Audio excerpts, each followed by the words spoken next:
अस्सलाम वालेकुम students, welcome to our channel. आज हम आपके साथ एक KEMU के स्टूडेंट हैं, किंग एडवर्ड मेडिकल कॉलेज के स्टूडेंट हैं। उनका नाम है हसनैन हसीब और उन्होंने 194 मार्क्स जो है MD कैट में हासिल किए हैं और वो सेकेंड ईयर MBBS के स्टूडेंट हैं। तो आज हम उनकी जो सक्सेस स्टोरी है वो आपके साथ शेयर करेंगे।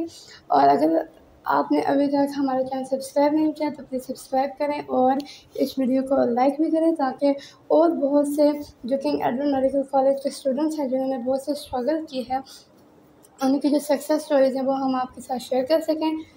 और इंशाल्लाह फ्रॉम 20 जुलाई हम लॉजिकल रीजनिंग की सीरीज स्टार्ट करेंगे और इंशाल्लाह उसके ऑनलाइन टेस्ट भी लेंगे आपसे, ठीक है, और लेक्चर भी डिलीवर करेंगे। So please subscribe this channel and stay tune. और अब आप जाके उनकी ऑडियो सुने। Thank you. अस्सलाम वालेकुम, मेरा नाम हसनैन हसीब है। मैं किंग एडवर्ड मेडिकल यूनिवर्सिटी में सेकेंड ईयर MBBS का स्टूडेंट हूँ।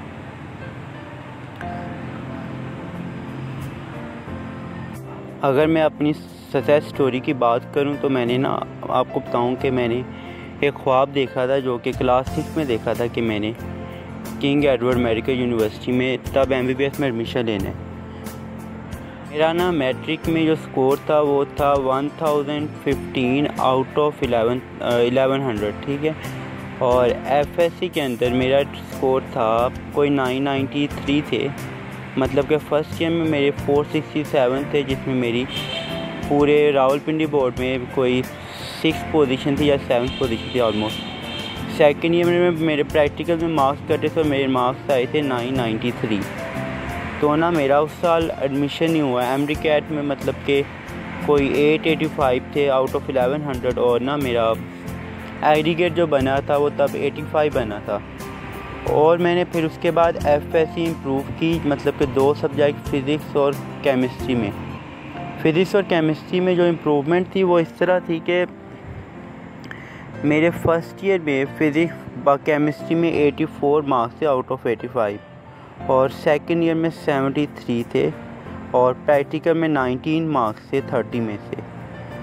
और फिज़िक्स में इसी तरह 81 थे और 75 आए थे। तो यानी कि रावलपिंडी बोर्ड में ये होता है, अगर आपने इम्प्रूवमेंट देनी है आपको फ़र्स्ट ईयर के पेपर भी देने पड़ेंगे और सेकंड ईयर के भी पेपर देने पड़ेंगे।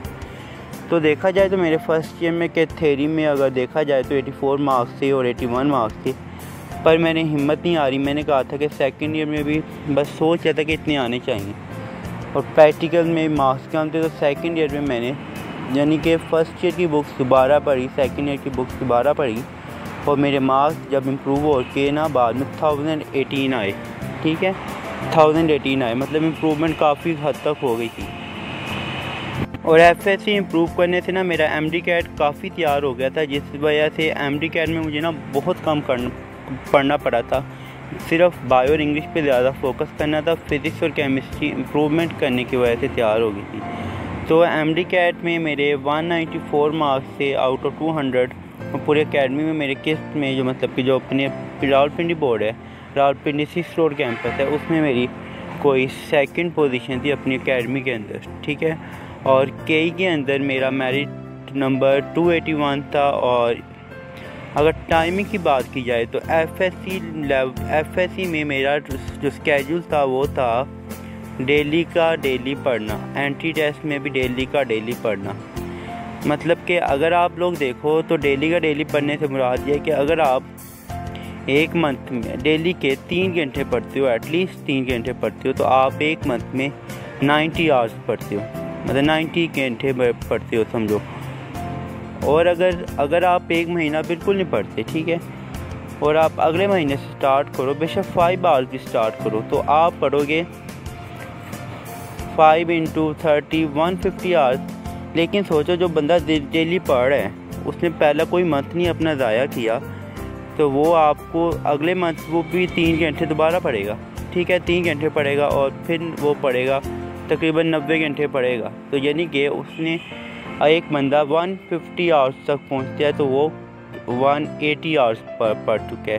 और डेली से डेली पढ़ने का ये होता है कि आपका जो कॉन्सेप्ट है, जो टीचर ने आपको डेली पढ़ाया है, आप उसको डेली रिवाइज़ करो। आपको बाद में, यानी कि 1 महीने के बाद, 2 महीने के बाद या 3 महीने के बाद जब टॉपिक पढ़ोगे ना, उसकी निस्बत ज़्यादा अच्छा तैयार रहता है अगर आप उस टॉपिक को जिस दिन टीचर ने पढ़ाया उसी बार जाके एक बार रीड कर लो, गो थ्रू कर लो, जैसे भी करना है, या याद कर लो, जो आप पे डिपेंड करता है। दूसरी सबसे बड़ी इम्पोर्टेंट बात है, कुछ हासिल करने के लिए आपको कुछ चीज़ें खोनी भी पड़ती हैं।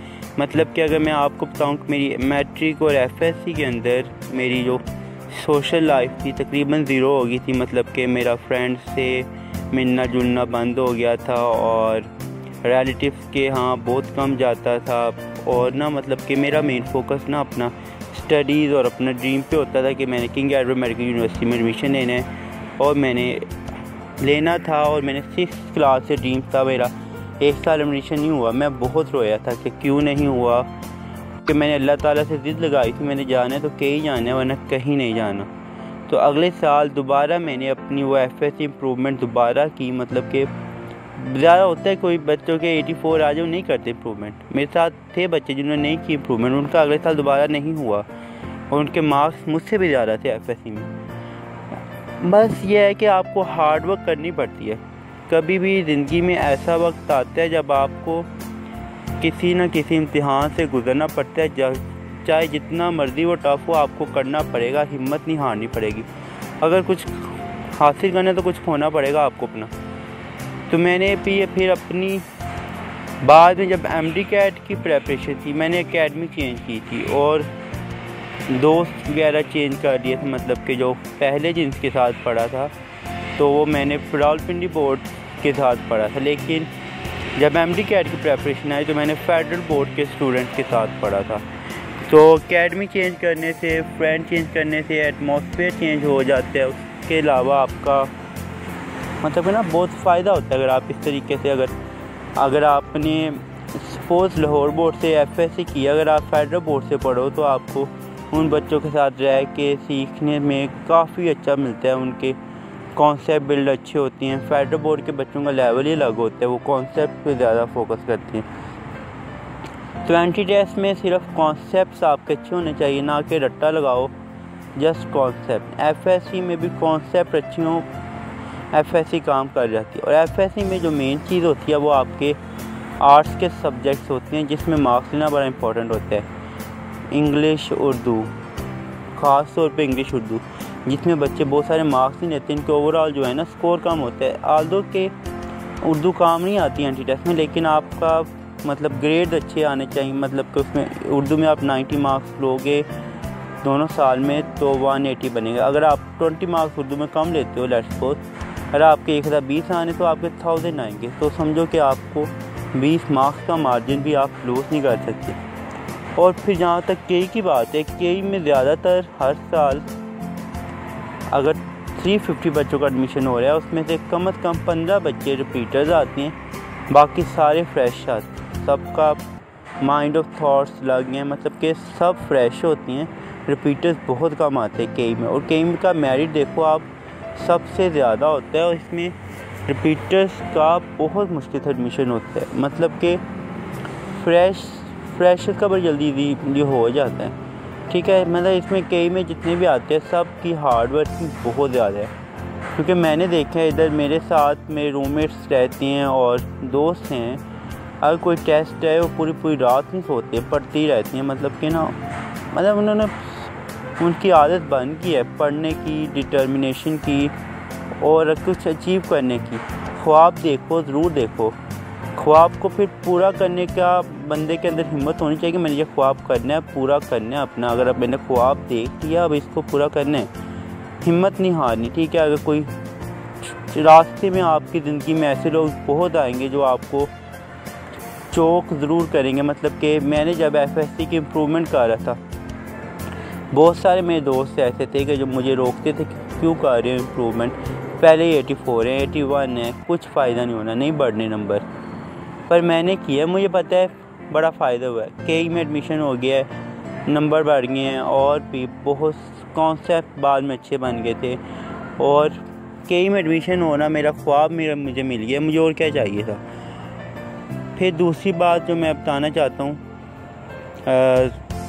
नमाज बहुत इम्पोर्टेंट है। आपको अगर कुछ करना है अल्लाह ताला से कुछ अचीव करना है तो अल्लाह ताला से आपको मांगना पड़ेगा, दुआ करनी पड़ेगी। अगर वो आपके नसीब में नहीं है तो अल्लाह ताला से रोना पड़ेगा, गिड़गिड़ाना पड़ेगा कि हमें वो दें। अगर जो आप चाहते हो अल्लाह दे देते हैं। उस साल नहीं, 1 साल नहीं, 2 साल बाद, 2 साल नहीं, 3 साल बाद। कई में कुछ ऐसे बच्चे भी आते हैं रिपीटर, जिन्होंने 4-4 साल रिपीट करके इतनी हार्डवर्क कर करके आती हैं वो। उनकी अगर कई के अंदर तकरीबन हर बच्चे की मैक्सिमम 50% बच्चों की सक्सेस स्टोरीज बहुत टफ है। मतलब कि उन्होंने ऐसे मुश्किल हालात से गुज़र के आती हैं ना, तो आप उनकी सक्सेस स्टोरीज देखो तो आप कहते हो कि कोई इतना बंदा हार्ड वर्किंग हो सकता है। इधर बहुत सारे ऐसे बच्चे हैं जो कि इवन के उनके मैट्रिक में 80% मार्क्स थे, उन्होंने केई में एडमिशन लिया है। मेरे साथ ऐसे बच्चे थे 2-3 जिनके मैट्रिक में 80% थे, और उन्होंने अपने आप को इतना स्ट्रॉन्ग किया, इतनी हार्डवर्क किया है कि वो 80% में है। कुछ ये थे जिनका BDS में एडमिशन हो गया था, लेकिन उन्होंने हिम्मत नहीं हारी, उन्होंने दोबारा एंट्री टेस्ट दिया, दोबारा मेहनत की, दोबारा साथ BDS के साथ इम्प्रूवमेंट की, और उनका KE में MBBS में एडमिशन हुआ।